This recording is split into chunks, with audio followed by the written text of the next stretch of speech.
wimbwira ibyiriya mbobo ngo ni matsikiri yambwa yamba kandi afite ibibazo ntago wonye kuri ese numva murakariye matsiko cyane kurenza uko barakarira tubabare no kuri pe ubuse ntabwirwa n'iki natari ahubwo bagize uruhare mu kubura umwana wanjye kuko n'intuza na n'ibikombe n'amasahane nese bimeze bite mwana kumbona utameze neza byifashe bite ibyago byahinze bite se kandi mbona ameze nabi nyine ngeze mu rugo iwe maze tujya kwa muganga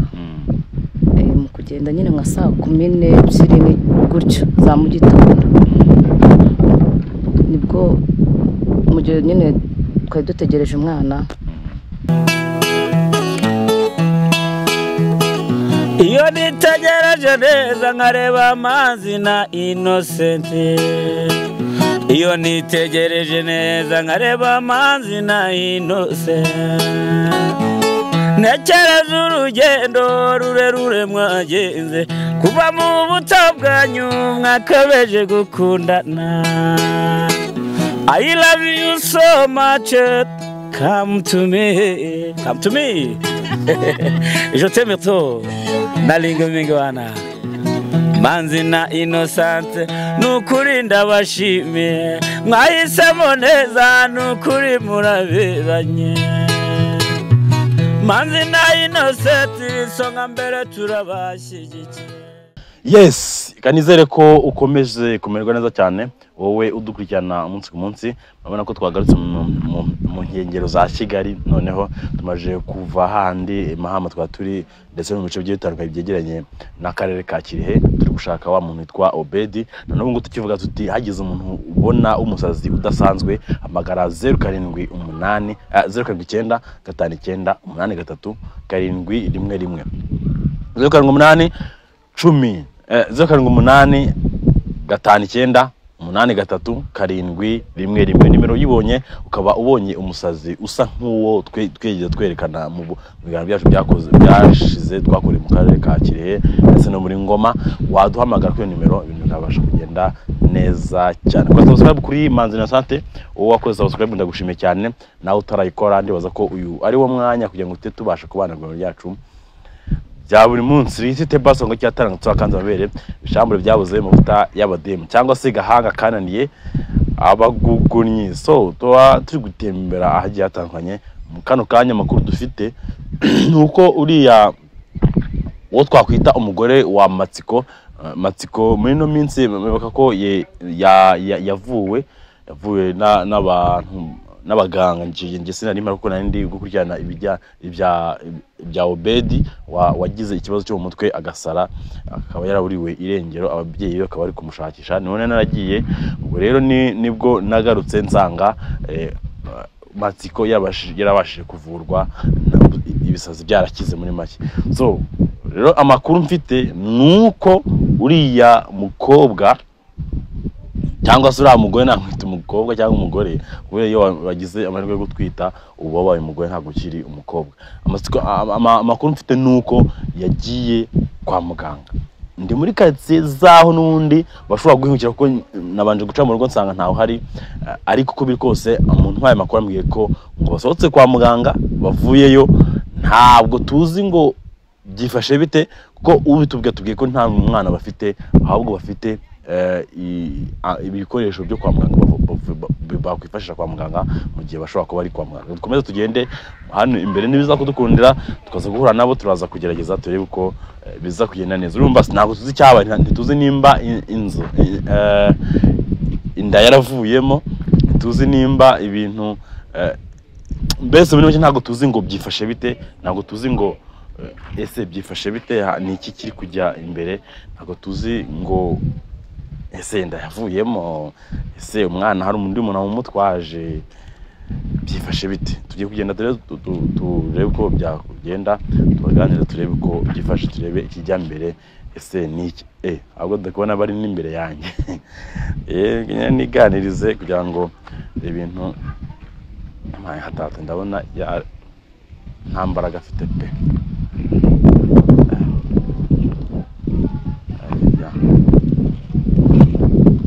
Shemu bitese amakuru se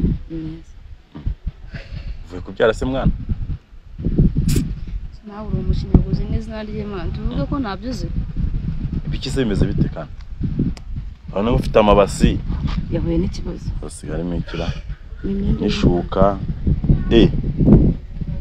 n'intuza na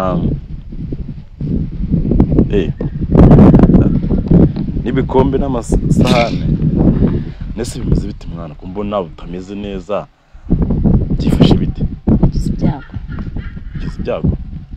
byahinze bite se kandi iri joro rikeye yamamagaye ndamugatse bite byari nka sangahe byari nka saa 9 gutyo z'ijoro mba ndabyutse mu kubyuka njya kumureba sibyo nukuri Imana yagutabara humura ubwo mba ndabyutse njya kumureba mbona ameze nabi nyine ngeze mu rugo iwe base tujya kwa muganga mu kugenda nyine nka saa 12 gutyo za mu gitondo nibwo mu gihe nyine twari dutegereje umwana yabiranze ese iki cyakigeze se ahangana tubwiye iki cyakigeze cyangwa hari ikintu kibazo cyabayemo igihe cyakitaragera bisa naho hari umuntu wangambaniye umwana wanjye bamukura hanyuma ubwo byaje kugenda gute ubwo nyine tuje gutya nyine yego ese ikibazo gihari ni kimwe yaguhamagaye izo saha mu masaha bwije yakubwiye nyine byahinze gute wenda we ko yakubasha kuvuga wajyana icyo ubasha kutubwira yifashe bite wa muntu w'ibibazo none se ibijyanye no kwa muganga yari afite ubwishingizi ntabwo yari afite urabona muvuye mu bitaro ko niyo kwa muganga bari badafite ubwishingizi ntabwo kwa muganga bashobora kukureka n'abagira neza bamufashije yego abandi bo kwa muganga baza bagafasha abantu nawe bamushyizeho bazanye n'amahirwe cyane kuko nta kuntu yari kuguma mu bitaro urumva bari kumufungira mu bitaro wawe wakuzaza byose shotera yangana uvuge mwana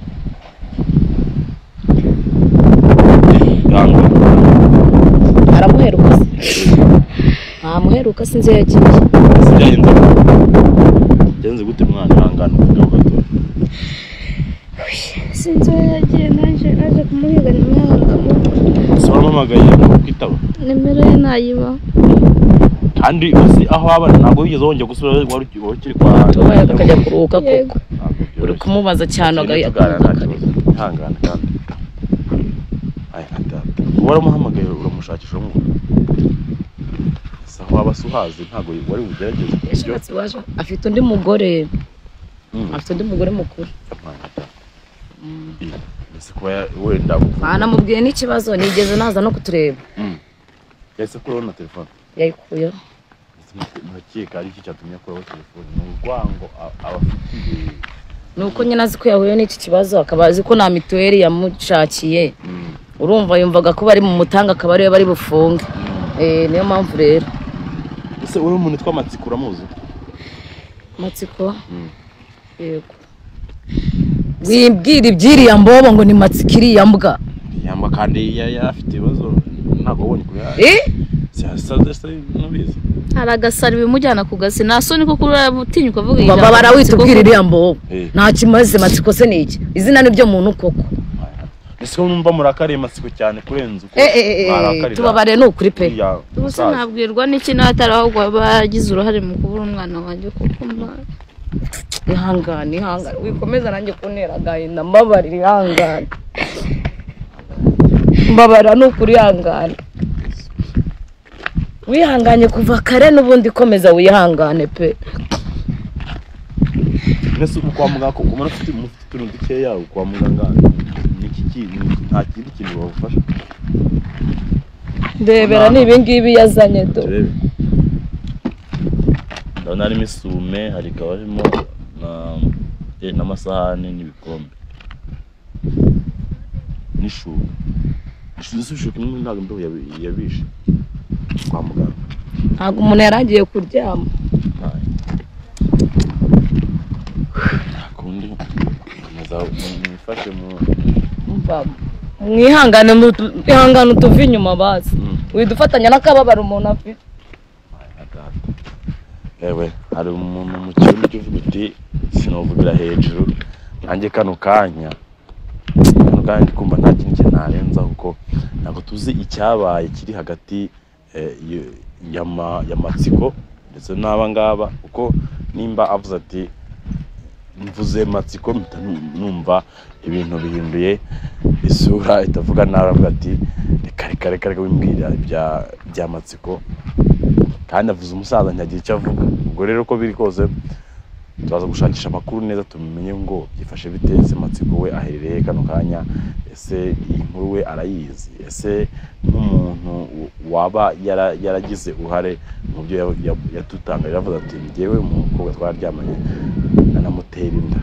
Tuzi nimba inda ari ya Matsiko cyangwa se ari ya musaza, ariko bikose turagerageza turebe uko byifashe, turebe uko hari icyo dushobora kuba twafasha. Imana ikomeze kubarinda, mukore subscribe kuri Manzi na Innocente TV, ibindi tuzabantu byacu bya buri munsi. Ciao ciao.